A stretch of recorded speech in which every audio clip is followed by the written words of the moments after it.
And then Geshe-la, just to end, I wanted to request, could you say some words about how we can, as a community, help fulfill Lama Zopa Rinpoche's wishes? You know, we're here on the other side of the world. How, as a community, we can continue from now on.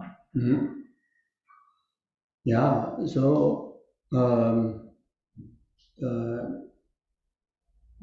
I understand. What's say for this questions or similar question, or in my analysis, that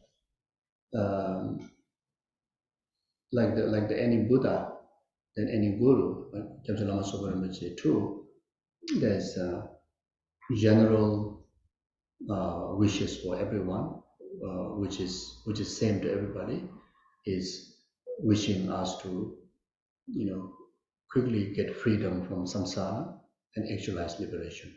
So that's the same wish for all of us. So as long as we live in, we live in the practice of dharma to fulfill that, I think we are fulfilling the Buddha's wishes. Then there are specific and there's specific Rinpoche's wishes maybe for individual people. If you have, let's say, if you have received initiation from Rinpoche, then that particular initiation commitment is very specific to you. It's your homework, your responsibility, or your special, base of connection that you made with Rinpoche. And diligently, more than ever before, diligently practicing those practice sadhanas. If there's any transgressions in relation to the precept, to those sadhana practices, purify them, or how to say, either do retreats or either retake the precepts like Buddhist precept, tantric precepts. Then strengthen your practice. So that's a specific wishes that he agreed to grant that particular initiation to you, is for you to practice and for you to receive the maximum benefit of that practice, which is again to purify the karma, delusion, samsara, and actualize liberation. Then, if you have not received initiation, maybe you may have received other teachings, maybe commentaries.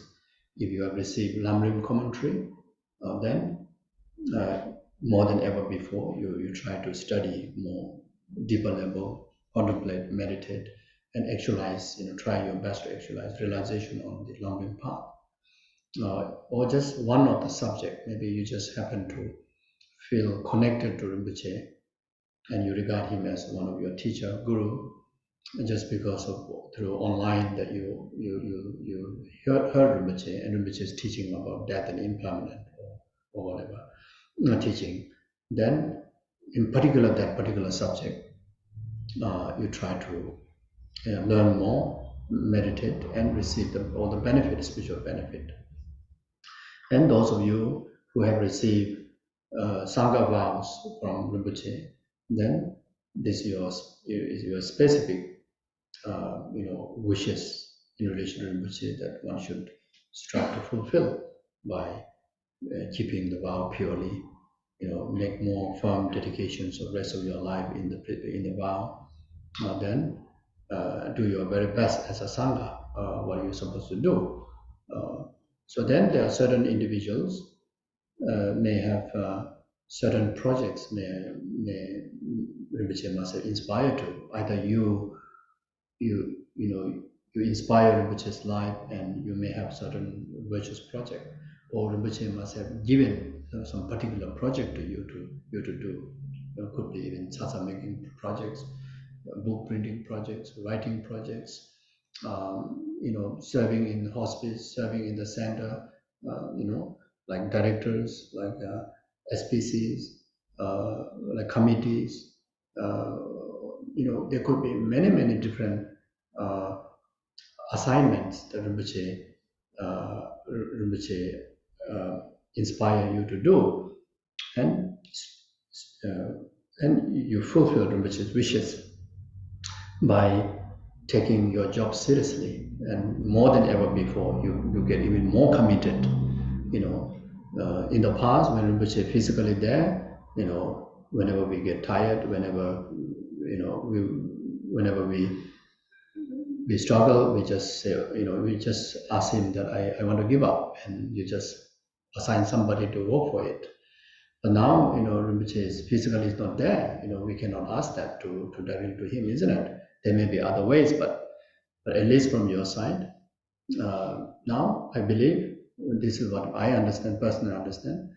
You really have to, each and everybody in your own basis of connection that you met with Rinpoche, you be more responsible. You be the ambassador of Rinpoche in that. You be the ambassador. You be the manifestation of Rinpoche, fulfilling that task. And every student start to do that, and then almost entire Rinpoche's wishes will be fulfilled. You see, so this is what I understand. Then like a center, you see, directly or indirectly, there's an immense of Rinpoche's blessing to even to actualize the center. Whether he physically visited or not, how often he visited or not, there's a root, that he have inspired to have the center, and those are the Bodhisattva's inspiration, Buddha's inspiration, not one ordinary person's wishes. So, whether how many people comes in that center, who comes in that center, but beyond that amount of people, beyond that people that we ordinary people see, there's immense of great benefit, great contribution to the world, to the numberless sentient beings.